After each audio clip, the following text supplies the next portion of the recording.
నమస్తే. ప్రస్తుతం ఇక్కడ ఏదైతే ధర్నా చౌక్ దగ్గర మరి శేఖర్ పాషా ఉన్నాడు. ప్రధానంగా ఏదైతే భావన శర్మ ఏదైతే సాఫ్ట్‌వేర్ ఉద్యోగాలకు సంబంధించినటువంటి అంశంలో ఇటీవల కాలంలో మొత్తం కూడా వైరల్‌గా మారిన పరిస్థితి ఉంది. ఆమెను ఉన్నట్టుండి జాబ్‌లో నుంచి తీసేయడం ఇవన్నీ కూడా జరిగినాయి.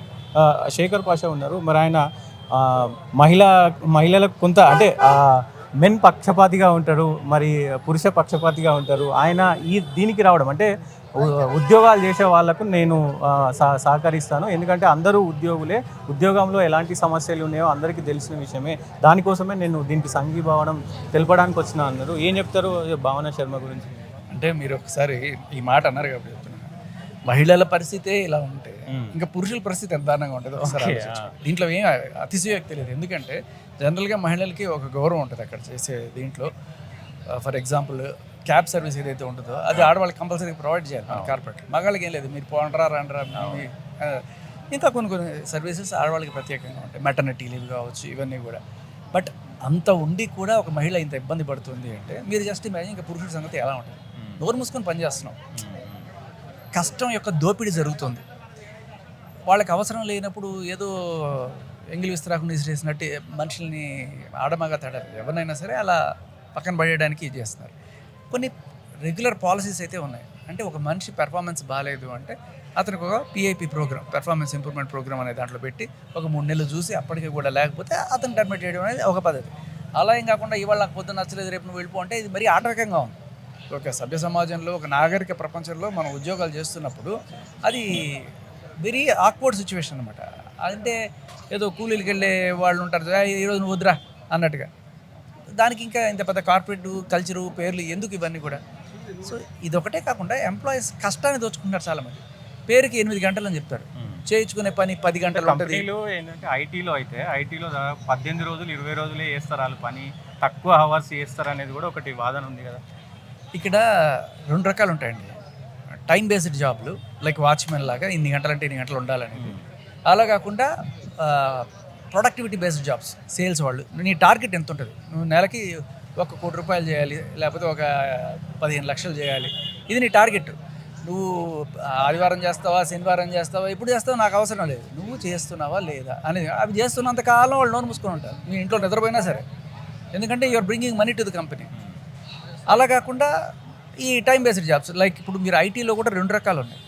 ప్రోగ్రామింగ్ చేసేవాళ్ళు, ప్రోడక్ట్ కంపెనీ బేస్డ్. అలా కాకుండా బీపీఓ కంపెనీలు ఏవైతే ఉన్నాయో ఇప్పుడు చాలా ఈజీ. బీపీఓ కంపెనీకి మీకు టెక్నికల్ క్వాలిఫికేషన్స్ అవసరం లేదు. బీఏ చేసిన వాళ్ళు, ఇంటర్మీడియట్ చేసిన వాళ్ళు ప్రతి ఒక్కరిని కూడా తీసుకెళ్ళిపోతున్నారు.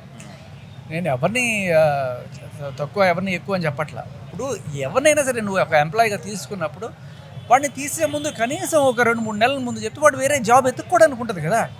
పొద్దున్న లేచి నువ్వు వెళ్ళిపో అంటే వాడు ఎంత కష్టంగా ఉంటుంది, రోడ్డును పడ్డమే కదా, ఆడలేదు మగాలేదు.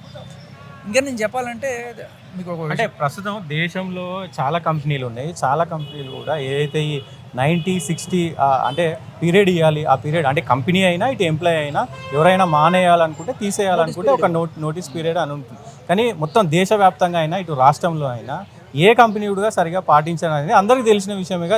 దీన్ని ఎందుకు ఇంత ఇష్యూ చేస్తున్నారు అనేది కూడా మరి కంపెనీలు చెప్తున్నాయి. లేదు, నోటీస్ పీరియడ్ చాలా కంపెనీలు స్ట్రిక్ట్గా ఫాలో అవుతాయి. ఇప్పుడు ఏంటంటే కంపెనీ కనుక తీసేట్ అయితే, లేదు నువ్వు రేపటి నుంచి వెళ్ళిపో అని చెప్పాలనుకో, నీకు 3 నెలల జీతం ఇచ్చి పంపించాలి, లేకపోతే కనీసం 2 నెలల జీతం అయినా ఇచ్చి పంపించాలి. ఎందుకంటే ఆ 2 నెలలు నువ్వు పని చేయకపోయినా సరే. అలాగే నువ్వు రేపు పొద్దున్న లేచి నేను మానేస్తాను ఇవాళ అని చెప్పన్నావు అనుకో, నువ్వు కంపెనీకి రిటర్న్గా 2 నెలల జీతం ఇవ్వాలి. ఇది ఎంప్లాయీకి అలాగే కంపెనీకి ఉన్న ఒక ఒప్పందం. సో దీన్ని ఎంప్లాయర్ ఎవరైతే నేను చేసుకున్నారో వాళ్ళు చాలా తెలివిగా తొంగలో తొక్కుతున్నారు. రకరకాల కారణాలు చూపించి నువ్వే రిజైన్ చేసేసేయి, మేము యాక్సెప్ట్ చేసేస్తాం అనే టైప్లో వాళ్ళని తీసుకొస్తున్నారు, విచ్ ఈస్ వెరీ రాంగ్. వాళ్ళకి దిస్ ఈజ్ నథింగ్. నేను చెప్తున్నా కదా, ఇప్పుడు ఒక కంపెనీకి ఒక ఎంప్లాయీ శాలరీ, బీపీఓలో ఉన్న ఎంప్లాయీని తీసేసేటప్పుడు ఒక 2 నెలల శాలరీ ఇచ్చి పంపించడం అనేది నథింగ్, అది మ్యాండేటరీ కూడా. దాన్ని ఎందుకు ఇలా పొంగలో దొక్కుతున్నారు అనేది మనం గట్టిగా ప్రశ్నించాల్సిన మాట. ఇది ఒకటే కాదు, ఎంప్లాయీస్కి సంబంధించి మనం మేనేజ్మెంట్నే కాదు, గవర్నమెంట్ని కూడా ప్రశ్నించాల్సిన విషయాలు చాలా ఉన్నాయి. సో మీరు రెగ్యులర్గా ప్రతి దాని మీద స్పందిస్తూ ఉంటారు. ఇట్లాంటి ఇష్యూస్ అంటే టర్మినేట్ చేయడం కావచ్చు, ఉన్నట్టుండి తీసేయడం, లేదంటే వేరే సమస్యలు కావచ్చు, ఇవన్నీ కూడా కంపెనీల నుంచి మిమ్మల్ని ఎవరైనా అప్రోచ్ అయ్యారు? లేదు, I also work for a corporate company. Fortunately my company they will treat very good.